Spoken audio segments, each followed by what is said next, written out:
On this episode of the Star Trek Universe podcast, it is Star Trek Day, the 55th anniversary of the first airing of Star Trek. We're going to get into our reactions for all the announcements and trailers that dropped today, right after these continually uncontrolled words from these sponsors.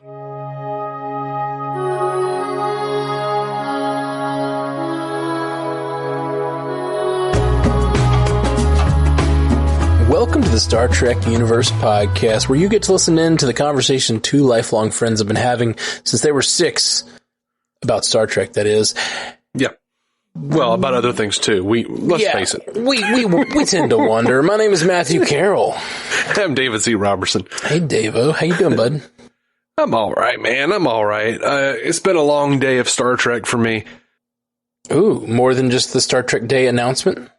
Well, the announcements were sort of couched in this live event thing that's been going on. Yeah, I watched a bit of it.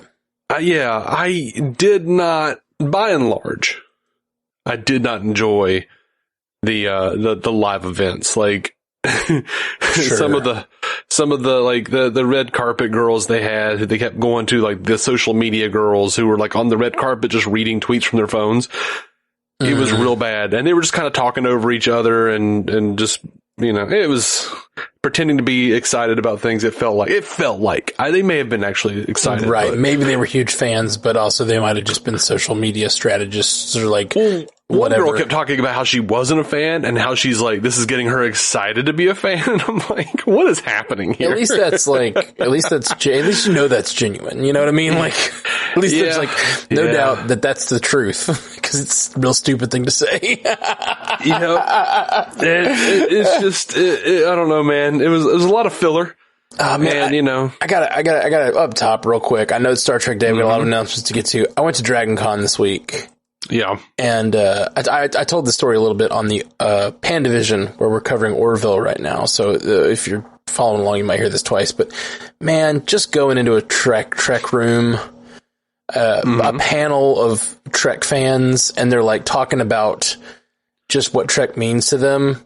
It was just a balm for my soul, man. Like hearing a bunch of Trek people talking about the characters that meant so much to them, and like, it made me think a lot about like how much Star Trek is just so important to me. And I've said it many times, but man, it's just really, really, really meaningful. And like hearing people talk about the different characters that meant so much to them and their different points of growing up, and how they all kind of coming together to have the mission that Starfleet has and the Federation has, just really meaningful to be in a room full of Star Trek fans at the con. So I gotta say, so thanks to Dragon Con for having me. As I checked out the Discovery panel, and I'm hoping to make an episode out of that. Some of the stuff that they said was kind of interesting. So we'll hopefully get to that in next week, maybe, since we got Star Trek Day today. Well, hey, you know, if you know, we get into some Discovery stuff and you have any interesting points that they brought up. Oh yeah, for sure. Most of what they talked about was more like what happened in previous seasons, so I don't know if it'll relate to the trailers or the stuff they talked about Discovery, but you know, it's still just fun and interesting. Yeah, there wasn't a trailer stuff for Discovery. That's right. Right. Yeah. Well, let's dive in, man. Let's talk about Star Trek Day. Okay, so first of all, Will Wheaton talked with Alex Kurtzman about the future of Star Trek, and there was the normal amount of what I think of as obligatory praise of the optimistic future. But then Will asked, in addition to the 5 shows we know about, are you able to tease or discuss anything in Star Trek's future? And Kurtzman said, as much as we have 5 shows on the air, which is a miracle in its own way, we're not in a hurry, meaning we only want to put things on the air that we feel are worth it. For example, I know there's been a lot of conversation about Starfleet Academy, which we are very excited about. When we talk about there's this new generation and they're going to inherit the problems of the old generation, what are they going to do to make the world better, to solve it? How are we going to avoid the mistakes of our elders, and how are we going to learn from the wisdom of our elders? That's a really wonderful thing to consider when you think about something like Starfleet Academy. So I take it that Starfleet Academy and Section 31, based on what he's saying here, won't be a real plan until they pare down their in-production series. Most likely Picard, I imagine, will be the first out. But Starfleet Academy has been rumored for a while, and this is Alex actually acknowledging it. All right, so for Star Trek Prodigy, they released this trailer. Mm-hmm. And I thought it looks great. I thought it looked great. Like the USS Protostar looks fantastic. The animation is gorgeous. I loved seeing the hologram of Janeway and like hearing Mulgrew's voice come out of that character is just, it was such an interesting and new way of seeing that character. I caught that we saw a member of the Kazon species. Yeah, I saw the Kazon as well. We got to hear John Noble in The Diviner, and we got to see his robot minion Dreadnought, Jimmy Simpson, and yeah, I enjoyed everything I saw about it. Like I saw, it looked like the Diviner's daughter Gwen was like all tied up on the bridge. So I'm curious it doesn't look like she's coming along on the journey of her own free will. Oh, interesting. So she might be like one of the sort of the bad guys, as it were. Yeah, maybe. And then maybe ends up joining them by mistake, and then sort of probably will end up coming around to their side of things, I'm guessing. Yeah, just an antagonist, not really a bad guy. Yeah, no, I know. I'm talking in very simple terms. I mean, we're talking to Star Trek fans here. It's going to need to dumb it down a little bit, right? I don't know. I have seen it's a joke. I have seen a lot of Star Trek fans that needed some stuff dumbed down for them. I gotta say. See, I was making a joke. Now you're making it sound like I'm serious. I mean, yes, you're joking. I'm serious. Like, remember the Kelvinverse movies? Remember when everybody was like, they rewrote everything. It didn't happen. The original series. Oh my God. Oh, that's true. Yeah, a bunch of people were real pissed off in 2009 that this isn't anything like the timeline. Like, yeah, it's a different timeline. What the hell? They blew up Vulcan. That didn't happen. Like, yeah, it's a different timeline. This is Star Trek. There's this whole line where Spock says, we're living in an alternate timeline. There's a whole thing with time confusing. Travel and Captain Kirk's father dying and it's pretty clear pretty early on, different timeline. So yeah, I love that, Dal said to fire the pew pew pew buttons. And, yeah, that was pretty great. It looks like a lot of fun. When they said we have phasers, for whatever reason that got me, it got me inspired somehow. I don't know why. It lit me up when the guy was like, we have phasers. I was like, yeah, you do. I don't know. It got me, man. Hit me in the heart somehow. Yeah, man. I understand. But yeah, it looks like it arrives on Paramount Plus October 28th. So that is super soon. That is so freaking soon. Yeah. Wow. And is it only on Paramount Plus? Yeah, I think it will go to Paramount Plus first and then air on Nickelodeon. Okay, cool. I wasn't sure. Yeah. So and we got to hear what is that guy's name? The guy that plays Rafi on The League. Jason Matsukas. Okay. We got to see. I can't. I always have such a hard time remembering his name. Yeah, I hear you. It's just in my head, I see just a jumble of letters. Or to Discovery. Do you see words as you say them? Yeah, I do. Interesting. I don't at all. That's weird. Words are concepts to me. There's never a letter associated with them. Yeah, that's funny. Yeah. I totally see. It's like a teleprompter in my head. Interesting. And if I stop me at all. If I stop talking, if I'm having trouble, it's it's in my head the teleprompter stopped. And nothing's coming up. Very interesting. I don't have any visual representation of what I'm thinking.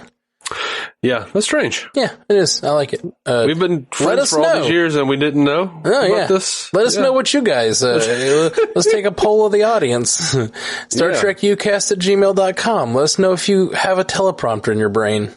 Yeah. Well, I'm curious. Am I weird? Yeah, which of us am I the asshole? Just, if you have a teleprompter in your brain, the question is which one of us is weird. If you have a teleprompter in your brain, write in and just say Matt is weird. And if you don't, write in and just go give us a 5-star review on Apple Podcasts and just say Dave is weird if you don't have a teleprompter in your brain, and say Matt is weird if you do. That's how you can give a 5-star review. And by the way, that also enters you in to win the contest for September. Start strandedpanda.com/contest. We every 5-star review for any Stranded Panda podcast this month could win a Nintendo Switch or a Oculus Quest. So if you're listening to this, you could win that. There's not that many people that listen to our shows, so like it's a pretty good deal. We're just trying to get our show more visibility. So right, strandedpanda.com/contest. Yeah. Just say Matt is weird or Dave is weird. I like this a lot. I hope we get like 40 reviews and they're just Matt is weird, Dave is weird, Matt is weird, Dave is weird. Oh God. That would be the best. Oh, over to Star Trek Discovery, Thursday, November 18th on Paramount Plus. November 18th is when we're getting Discovery. That's so soon. How many Lower Decks episodes are left? I don't know. Are these going to start piling up on top of each other? What are we going to do? I'm okay with it, whatever it is. I'm just like, yes. Wow. Bring it. That's wild, man. That's so soon. I'm starting to get real Marvel vibes over here. It's stressing me out a little. Wilson Cruz said that they are going to make good on Culber's promise to get Gray a corporeal body. So in this coming season, like they did not have like a huge panel for Discovery, and I don't know. I'm kind of okay with it. Yeah, it's nice to not know too much, but like it's so soon. I'm surprised we don't have more. Yeah, me too. And I'm just a little, a little confused. But I'm like, okay, I don't know what you guys got going on. I don't know. Like, maybe they don't want to, reveal too much. Maybe there's just too much spoilery material. I don't know. I don't know what's going on, but this is by far the thing I was most excited about. The Strange New Worlds announcements. Yeah, these were big. These are some big announcements. Well, let's break it down. Let's go character by character, right? We got we know the first three: Pike, Spock, and Una. Right, number one. Una Chin Riley, which, by the way, that name has been used in some novels. It is now canon. Her full name, we knew Una, which we knew from the novels, but now they've actually just pulled the whole name right out of the books. That's right. So that's interesting. Yeah, that's real cool. And as Anson Mount pointed out on the panel, you're going to have number one interacting with Nurse Chapel for the first time ever. Oh, because in the original series, they were the same actress. Yeah, so, that's a good point. That had not dawned on me. Interesting. Yeah. So yeah, we got Celia Rose Gooding as Cadet Nyota Uhura, and big man. Uhura's going to be in. Really excited about that. And during the panel, Ethan Peck was adorable, by the way. Ethan Peck is like the Tom Holland of the Star Trek universe at this point, because he just kept giving spoilers. He just, before they even showed this little trailer, which I'll put in the show notes, by the way, but before they even showed the trailer announcing who all these people were playing, he already like made some comment about how there were other legacy characters on the show, and everyone was like, dude, and Akiva Goldsman was like, just dropping his head, just like, oh my god. It's like you got this big, amazing trailer to try to like, yeah, that's really funny. And then they point out that like the Nimoys are in the audience and they stand up and wave, and like he says they're gonna be on the show, and they're like, dude. Wait, which Nimoys? It was Adam Nimoy, and I couldn't make out who the other person was, honestly. Okay. Are those Adam is his sons or Leonard's son? Okay. Yeah. That's fun. Adam Nimoy is actually also married to Terry Farrell, Jadzia Dax. Weird. Okay. Gotcha. Yeah, they met doing a doc, so that's kind of neat. Huh. But yeah, Ethan Peck said that Spock was going to be getting into, attraction and the emotions of love and attraction. So, and Akiva Goldsman had said that, there were certain things, little relationship things they hinted at in the original series that we never got to see. So like, I'm going to go ahead and guess they're going to go the Kelvinverse route and Uhura. Yeah, Uhura and Spock, possibly. Yeah, which, and that would be, according to this version, this is technically the prime timeline by their accounts.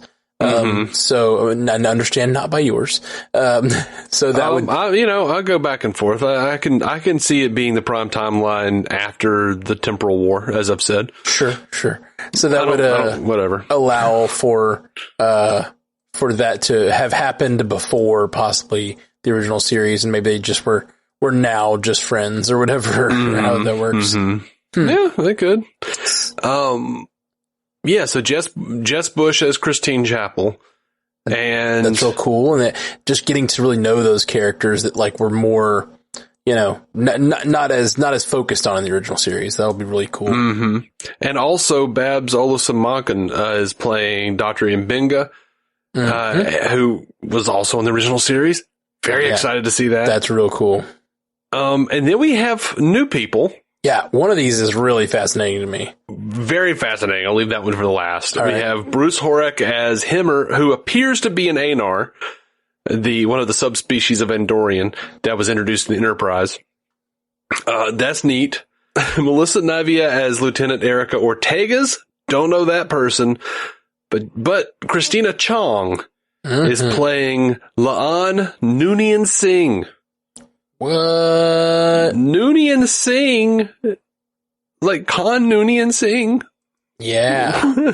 Like, we don't have any idea who this person is. So I'm guessing they would be most likely a descendant of Khan or, something to that effect, but we just don't know. Like, will she be altered? Will she be secretly altered? A la Julian Bashir, what does that mean? Will she be a descendant of an alter, which will give her some abilities? Like, will that somehow tie into her storyline, or is that just going to be like a little nod to the past? I'm fascinated by that one. Just the fact that her name is Noonien-Singh, and it's just like, well, that clearly they're drawing some connection there. Yeah, I definitely want to know what's going on there. And by the way, I'm loving the new hairstyles, the new uniforms. It's a fresh take. I wasn't crazy about the TOS style or their take on the TOS style uniforms in season 2 of Discovery. So I'm liking these more. I think they look a little more streamlined, a little more fresh. So I'm digging the differences here. Cool. Not that any of that matters, but I just liking what they're putting down. It matters, It's what, I mean, as much as anything does, yes, I care more for characters and this and that. Like, I care more about what the story of the show is gonna tell me. But, like I said, just got back from Dragon Con, and I'm like, on the elevator with a guy, and we're just like discussing the uniform he's wearing and why he chose that era uniform to wear, and this is all stuff we care about. Maybe we shouldn't, but we do. Well, I'm an artist. I draw a lot. I care about what the uniform, just like on DC on Screen. I'm always excited to see what the next year's costumes are going to look like. Their uniforms and whatnot on all the DC stuff.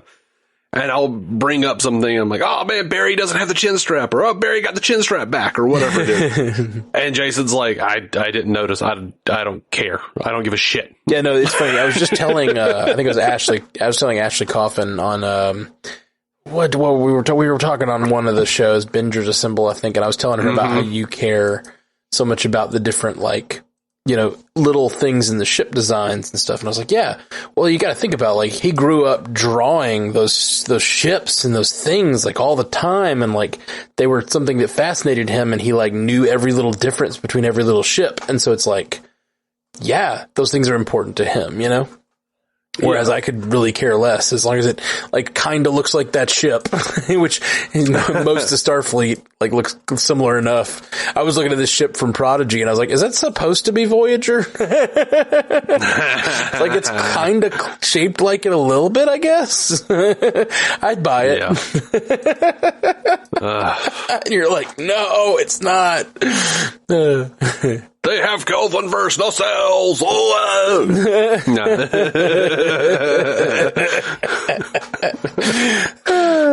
It's really funny. They have Kelvin versus nacelles. Yeah, no, I was talking about the.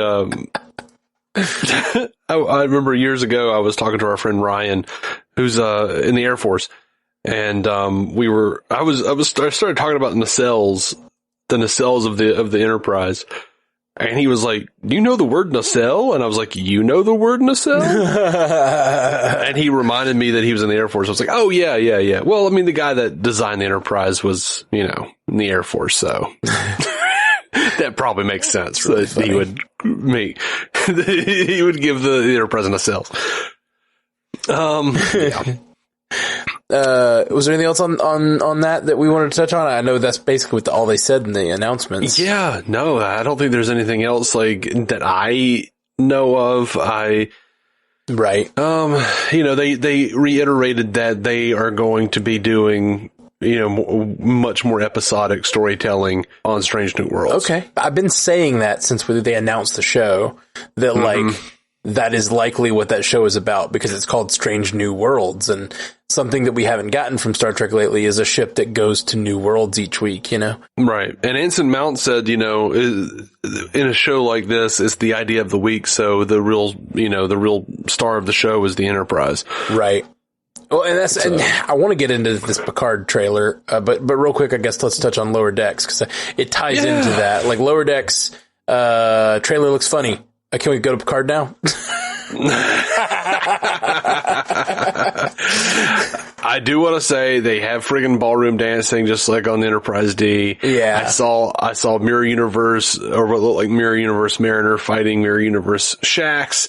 I am very pleased with how much they reference the original animated series. Yeah. Because we saw a Pandronian character who was introduced in the animated series, and that's the person that their head flying around. Oh yeah, I saw that. Okay. Yeah. I didn't know the reference, but that's cool. Lots of references here. We've got the engine room / engineering uniform from Star Trek 2.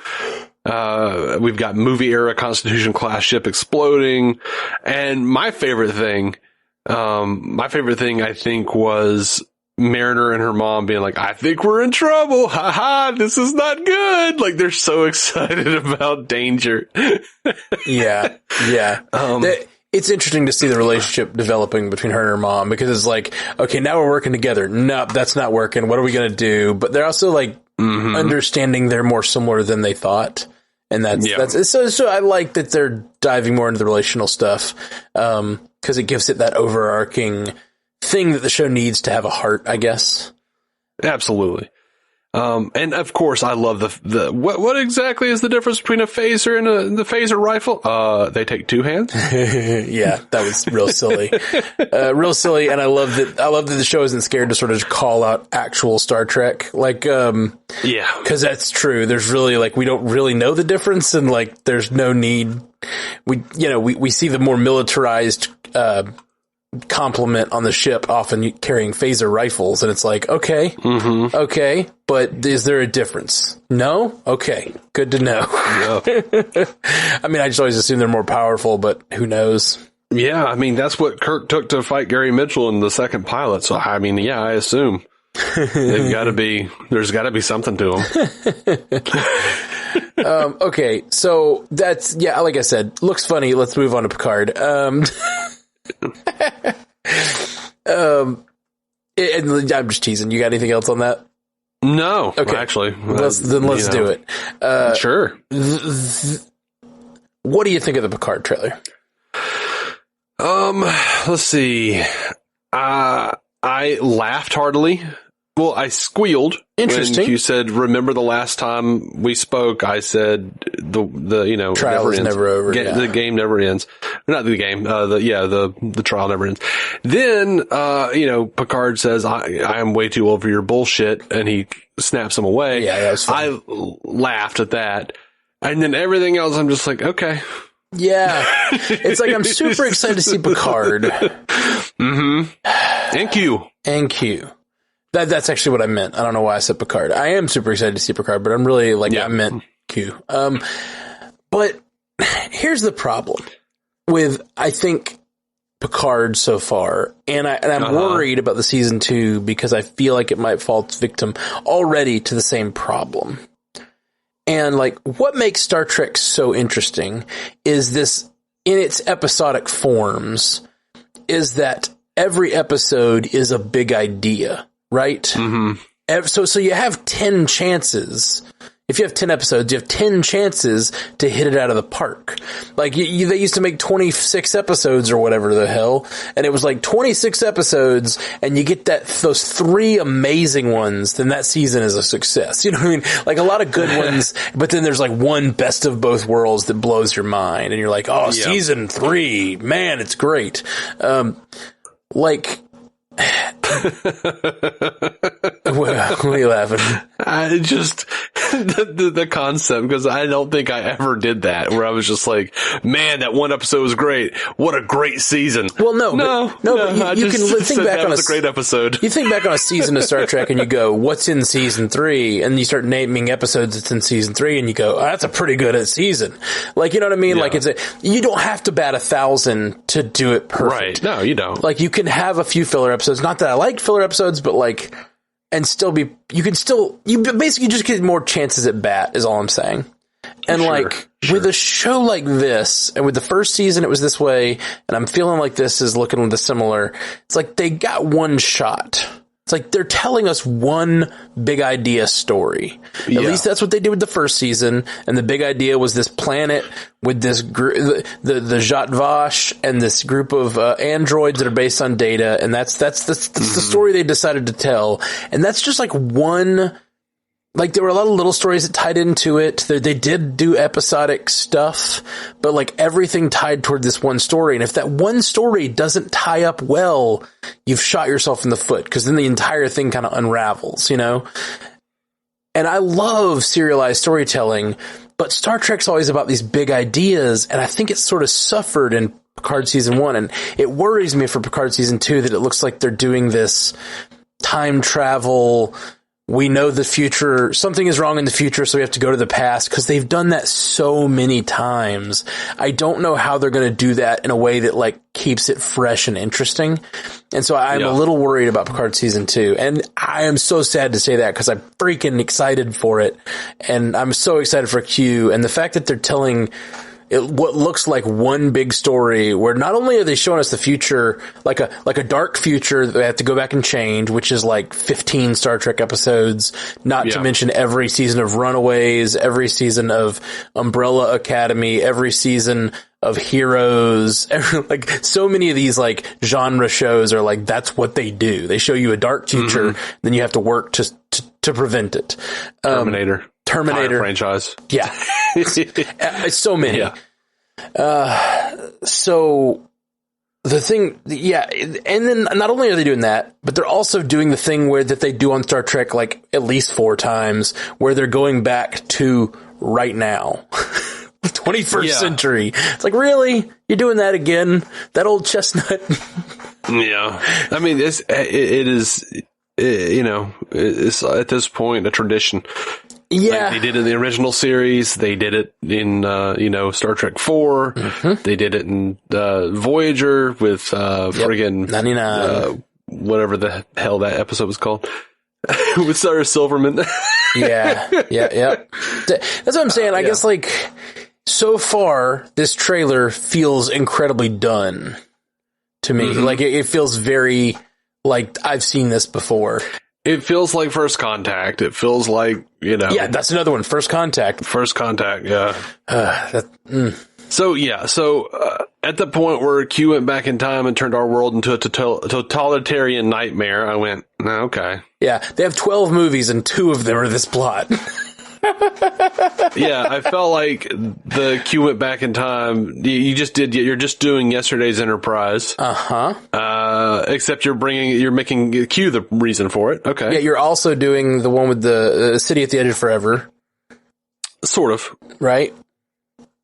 I mean, kind of. Yeah, but, that was a much more, I feel like, character, focused situation. What's the thing is, like, I think this could be that. This could be an amazing character-based story, but the big idea they're going with, the episode, basically what they're doing every season of Picard, it seems like they're taking an episode and just stretching it out over the whole season. And so if you miss with that one episode idea, if you miss the big idea, you kind of fail on the whole season. And that's kind of a bummer.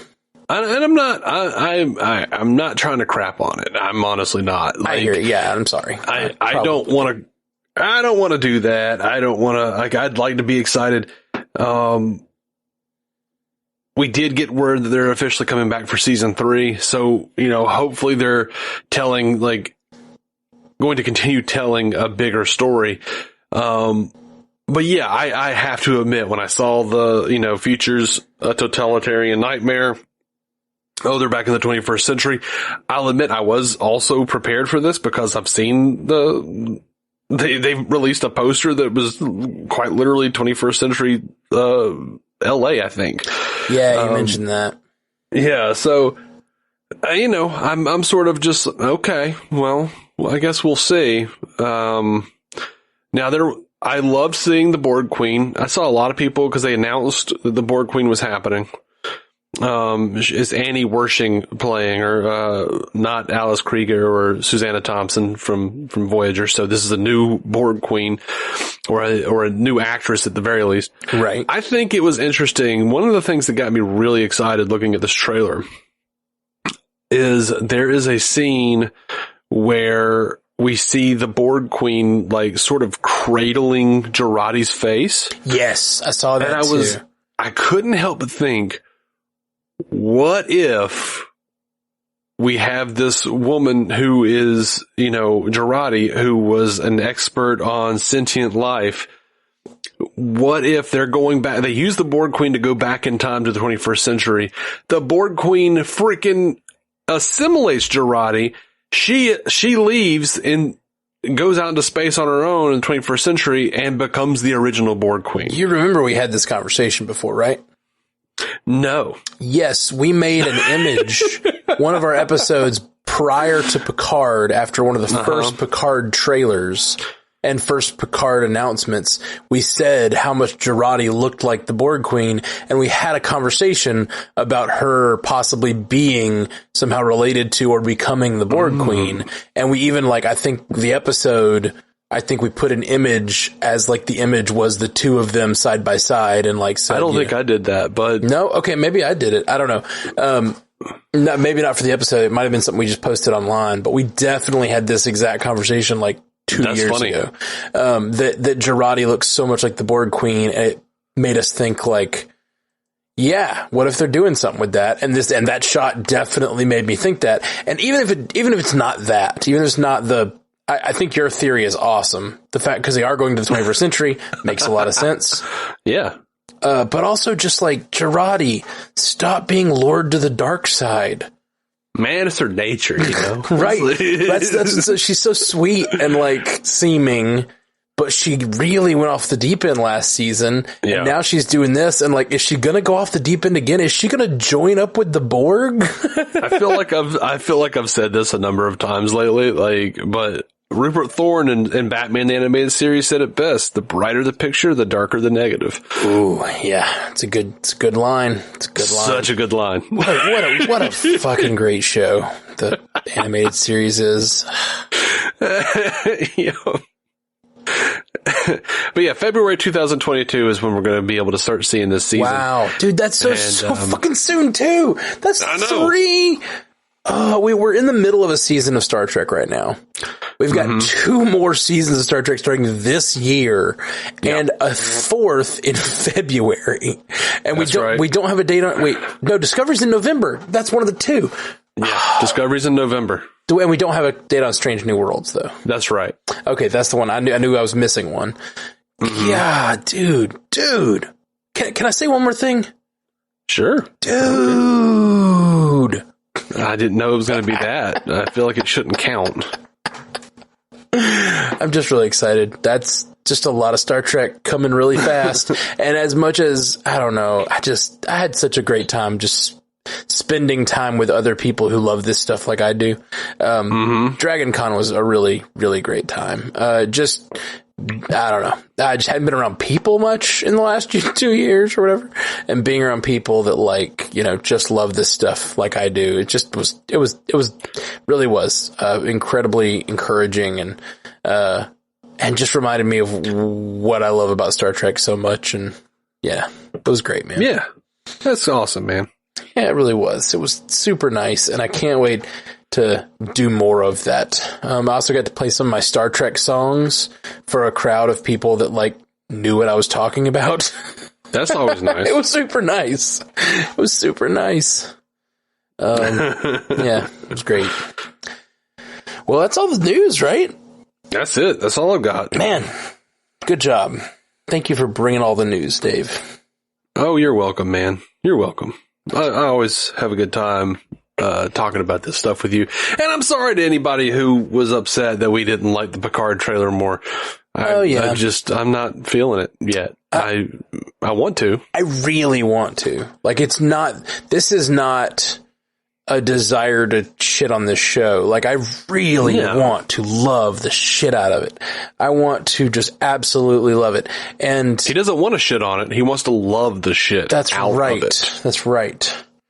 You gotta, sorry, I don't know. I forgot we were just audio, so I'm over here I'm doing a.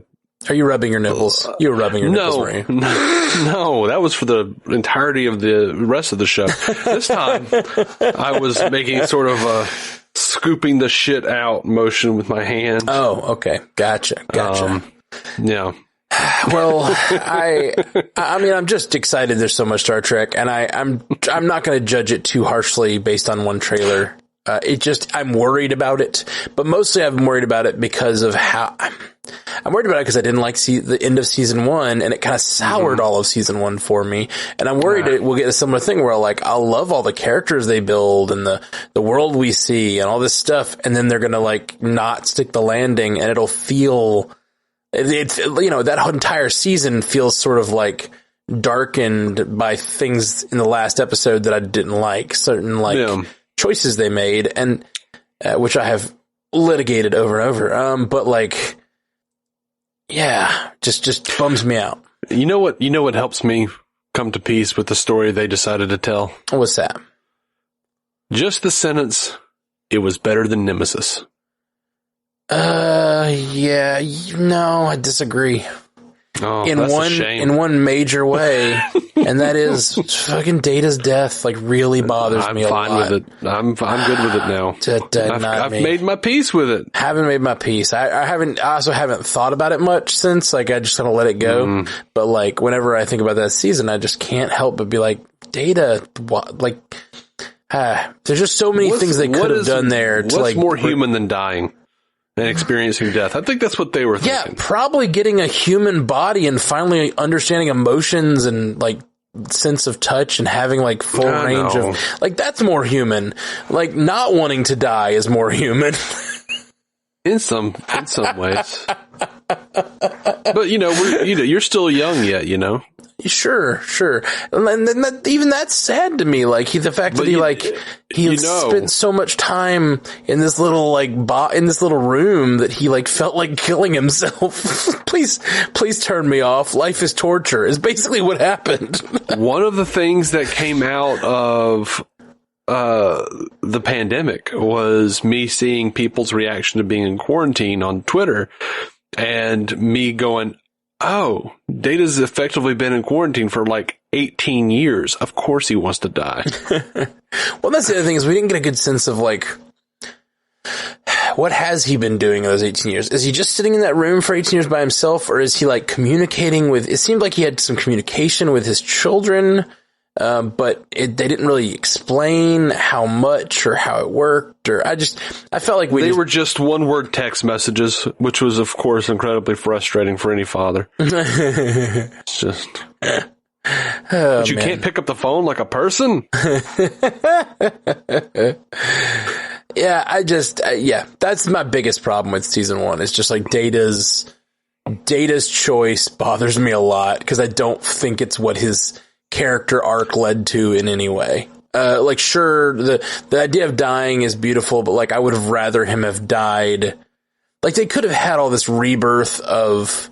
I mean, see, here I go relitigating it, but like basically my problem is, and for those of you who didn't hear us talk about season 1, if you're coming back, my problem is that like Data's death was better in Nemesis because he sacrificed himself for his friends. That was a very human, very like really beautiful way for him to go. That sacrifice was. And like left this scar on Picard where he has to think about Data every day and all this stuff. Like, and then for his children to go on living past him like this is also a beautiful idea.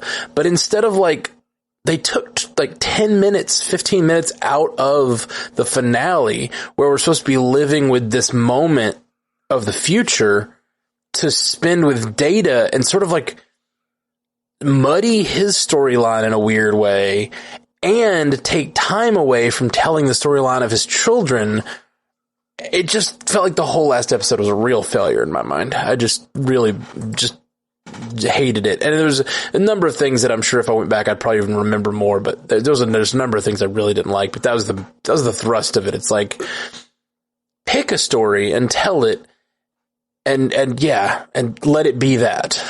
I felt like Data's... I think they did. You just didn't like it. I feel like Data's appearance, his entire appearance was just like kind of this fan service / like, I don't know, paying homage to Data instead of like telling the story that they were telling, you know, Data's the whole Data of it all. And I said this at the time, but like they should have, if they were going to do what they did, they should have put his experience with Data in the penultimate episode just because they take so much time out of the finale to just sit with Data. And it's like, I don't know. It bothered me. Clearly bothered me for years now. Yeah, no, I've moved on. Not me. Never. It's like, I also, you know, I'm willing to see, we know Brent Spiner is coming back in some capacity, so I'm willing to see what else they do. Like, I would like to see what else they do and judge the entire show as a whole, because they are, you know, mapping out, they've been talking about doing 3 seasons. Sure. Since the beginning, so. Yeah. I'm with you. Like, I'm willing to go I'm still with the show. I'm still going to watch it. Still going to sure really try my best to love it. I really want to. I mean, I'm not going to try that hard. If I don't like it, I don't like it. You know, but yeah, I'll try. It's Star Trek. I will give it more chances than I will give most things, you know? If it's some show that I don't care about at all, I'll watch a couple episodes and turn it off. But with Star Trek, I'm going to give it to the end of the season if it's the worst thing I've ever seen. It might be the worst thing you've ever seen, and you'll watch season 3 too. Oh, yeah, most likely. I wonder you know, I often make this, I really like this question when you're talking to a friend, like, what could I do to you? Like, could I do this to you and we still like maintain our relationship? Like, what's it's and like the joke is like, if I walked up to you with like no explanation, no real apology and just punched you in the face, that's the joke we used to make, is like, at what would cross the line? It's like, I mean, yeah, I'd be upset, but I guess we'd still be friends. We've been friends for, you know, 30 years or whatever. Like, surely. It's like, I think it would depend on if there ever was an explanation. Right. Well, what if there never was? Just like, did a really awful thing. Like you just, it's that the joke is like, how bad of a thing could someone do and still maintain a relationship? And like, with Star Trek, like what would they have to do to like really get me gone? Like, what would they have to do to like make me leave the fandom? Yeah, I don't know. Completely. It would take a lot. It would take an extraordinary amount for me, I think. If nothing else, I would still continue to love what I love about the past of Star Trek. But thinking about the friendship, though, like, I think you could punch, you just walk up to me with no explanation and punch me, and I'd be pissed for a while. But I think, like, that human need to, like, throw context in, I'd be like, he's had a rough couple of years. Yeah, exactly. Yeah. You just need somebody to punch. I get it. I feel the same way. If you punched me, well, I'd be upset, but I'd get over it. However, if I was like sitting there about to eat a sandwich, like a really good sandwich, like from Firehouse or something, and you just like walked up and like took it from me, okay, and laughed at me and walked away eating it, I'd probably never speak to you again. Interesting. I'm like, look, if he just needs to hit something, I understand, but he took my sandwich. Sandwich levels of friends. Like that's all we've got. We've got a sandwich level friendship. Firehouse subs. Like a $12 sandwich would ruin our friendship. Yeah, you can insult my intelligence. I often do. You do, yeah, and likewise, you can talk shit about me, and you often do. You can threaten me with physical harm. That's just what being friends is about. That's friends in 2021.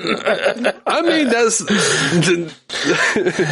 like that. There's that great episode of that 70s show where Kelso was angry at Hyde for laughing at him when he falls off the water tower and breaks his arm. And he's like, Kelso, do you remember when I did this and got hurt and the dog bit me when we were like 9? And like Kelso just starts howling. And he's like, yeah, you laughed. And why did you laugh? And Kelso's like, because it's funny when friends get hurt. Exactly. So it's like that. But, I paid $12 for this sandwich. Don't screw with my sandwich, man. What are you talking about? Like if you just need to hit somebody, okay, but don't take my sandwich. Yeah. I saved carbs for that sandwich. Oh, man. Well, brother, it's good to chat with you about Star Trek as always. And yeah, man. I guess we'll be back on here in a couple of days to do a Lower Decks episode that's dropping at 2 a.m., but I can't stay up that late tonight. Yeah, no, I'd actually be down for it, but yeah. I wish I could, but I've got so much to edit already, and I can't get it. I just can't stay up tonight. I hear you. Still recovering from a hard con. Mm-hmm. Well, not a hard. It was wonderful, but it's very, very, very, very tiring. I'm tired, Dave. I understand, man. Cool, man. Well, again, hey, if you guys get a chance to tell us which one of us is weird with a 5-star review, that'd be really nice. And if you want the rules on that contest, go over to strandedpanda.com/contest. Basically any Stranded Panda podcast you review enters you in to win a Nintendo Switch or a Oculus Quest 2. So pretty cool. We're just doing this one big prize to just try to encourage people to check out more of our shows and also to give us reviews so that we get more visibility. So we find more people that like this kind of stuff that we make. So, or if you want to, when you give the review, you can just tell us, what it would take for us. Ooh. To make you stop listening. Yeah. Unless, of that's course. Good too. Actually, especially, I was going to say unless, but no, especially if that thing is hearing Matt bitch about Picard again. Can't promise it'll change what I'll do, but, it would be nice to know, I guess, if I'm nearing that point with a lot of the audience. I feel like we might get some people who are just like, okay, if Dave bitches about the aesthetic changing from TOS or Matt bitches about the ending for Picard season 1 one more time, I'm out. I don't care about toggle switches. I don't care when Data died. I feel like we gave both of those issues like a good wide berth lately. Like we hadn't talked about them in a while. It was good. It was good to revisit. It was good to get a Picard season 2 trailer so I could bitch about season 1 again. You know, feels nice. That's not what it was for. Feels nice. Cathartic, even. It's like a weight has been lifted from my soul. All right. Love you guys. Jolan True. Live long and prosper. Thank you for listening to the Star Trek Universe Podcast, a Stranded Panda production. If you'd like to hear more from David C. Robertson, check out the DC On Screen podcast or maladjusted.tv for his web videos. If you'd like to hear more from Matthew Carroll, check out the Marvel Cinematic Universe podcast or listen to his music. Just search for Matthew Carroll anywhere you get music.